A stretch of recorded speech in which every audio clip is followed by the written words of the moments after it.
Gemini, Ali from Indigo Ascension. Welcome to your weekly quick read for the week beginning November 23 to the 29th. Now, we've got a couple of significant placements this week. One being Neptune goes direct in Pisces after retrograding since June. So that brings us to the themes of disillusionment and enlightenment. How are we disillusioning ourselves about the very reality we are living based on our beliefs, based on the fears that drive us? It's great to have a dream and a vision, but, you know, who am I kidding if I don't act on them and I'm subsequently complaining my life doesn't look like my dreams? Alrighty?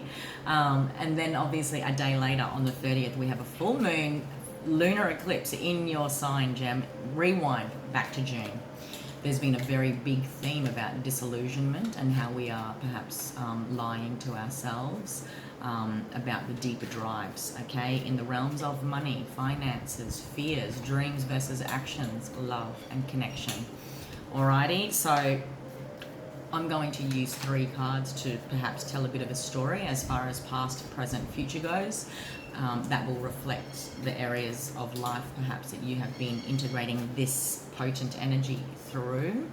And certainly the bigger retrograde season tells a story for us all. And I'll finish with a crystal. Alrighty, let's take a look, my lovely Gemini. Underneath the deck, my friend, you have the Devil card. Alrighty, we know what love is, and sometimes we have to know what that is based on knowing what it is not. There's been some strong themes of power versus empowerment, needs versus want, being driven by an energy that perhaps looks like this. And where does that form? It forms from our fears. It forms from experiences that come before the ones we are focused on. It's told by how the perceptions are grown within us based on our environments and our experiences. There's a very big difference in connecting under the energy of the devil. And if I put the Lovers card, which is the card you guys rule in the tarot, it'd be interesting to see if it's shown up. If I put them side by side, they are the same couple, Gemini. We can certainly love like that, or we could certainly love in that higher octave, which is what the Lovers card represents, because they are not bound to each other. There's a lot of light and fluffy stuff going on. There's a discernment in the Lovers card because the snake is still visible in the tree behind the couple. So there's a difference between naive trust and faith compared to discernment and being able to make practical and empowered choices in the moment. Love can certainly look like that, and we have to know the shadow of love in order to know the light of love. Alrighty, there's deep healing that has perhaps taken a long time in the realms of commitment, and this strongly ties in the way you make money. I'll say it 1,000 times. How we make love, how we connect to another, is how we connect to the energy within self that identifies abundance, worth, and the energy that produces. This is me and what I can do, the service I bring to the world, in a workplace, in a relationship. These are my beliefs, drawing in the energy like a vacuum based on my beliefs, based on my perceptions of reality, drawing back to me the realities of what I deserve back.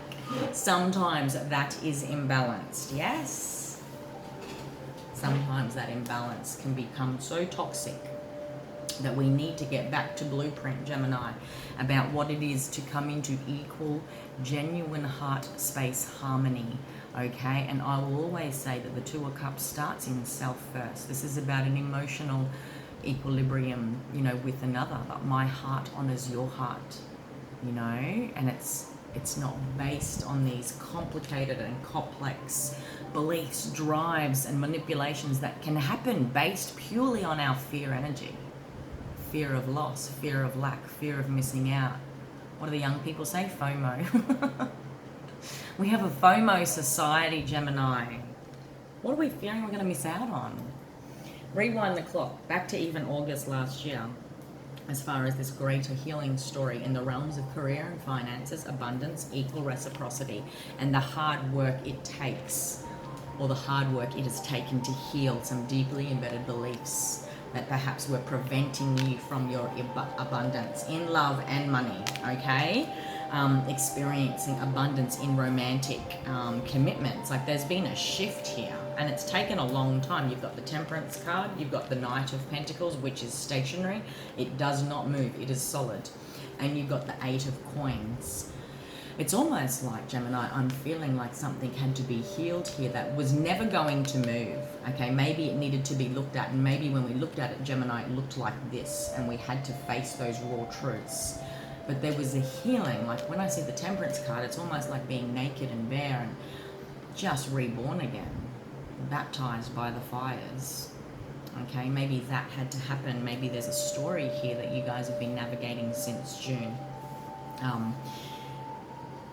The Knight of Coins, I do want to say, is the one that is guaranteed a place at the throne as king. So your healing journey and the deeper integrations of your wisdom and beliefs around romantic connection, the way in which our beliefs can be toxic in that regard, so that there's no freedom, so that we're holding back from life, from self, from believing that there is another way and seeing that there is opportunity, where we then traditionally spiral down in this path, okay, of feeling alone in our thoughts, where our thoughts begin to be not just a prison, but they affect our emotional, mental, and physical health too, where we're constantly in conflict with others, when all we really want is this Ten of Coins, the dynasty. There he is, the King of Pentacles. There's something here about third-party energy within a significant connection. There's something here about hidden third-party energy that had to be discovered within self, especially anything that resembled something that looked toxic. Our beliefs are toxic, our fears are toxic, our perceptions about what we can actually ground down, no matter how high we go up into that Piscean Neptune dreamland of what life can be like. It takes a goddamn lot of bravery and a lot of conflict with self to bust out of the self-imposed prison that our thoughts create. Okay? The Six of Coins, this is not the Six of Coins, but the Six of Coins is that imbalance energy that I talked about earlier. No matter how much I give, there's a part of me that will believe I only deserve a certain amount back, or vice versa, which is toxic not just to me but to the other. This is about genuine equal reciprocity that is abundant in its flow. Okay? And it starts here in the heart. But it's easy to come from the head, but we know that the head can sometimes take us into other realms that aren't good for us. Geminis, you would also be seeking some sort of healing, okay, in the finances this week, and I feel that there is good news, okay, in the realms of how to move forward, close this chapter, close this cycle, okay, moving towards a lot more of financial abundance in the ways in which what you're willing to give and invest and act on, so that you do receive equal reciprocity, okay?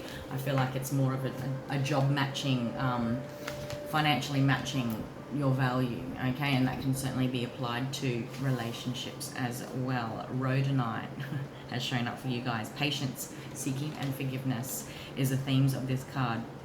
It encourages the spirit to search for answers and reduces self-doubt while building our confidence. Rhodonite promotes love and patience on our journey, whether mundane, inward, or star searching. That's that slow-moving energy I was talking about. Its healing qualities help us to align to the soul and raise the vibrational energies during meditation. It activates the heart chakra and restores balance, Gemini. Drawing this card indicates it is time to stand back and be honest. What is your role in the conflict, and are you willing to truly heal and forgive?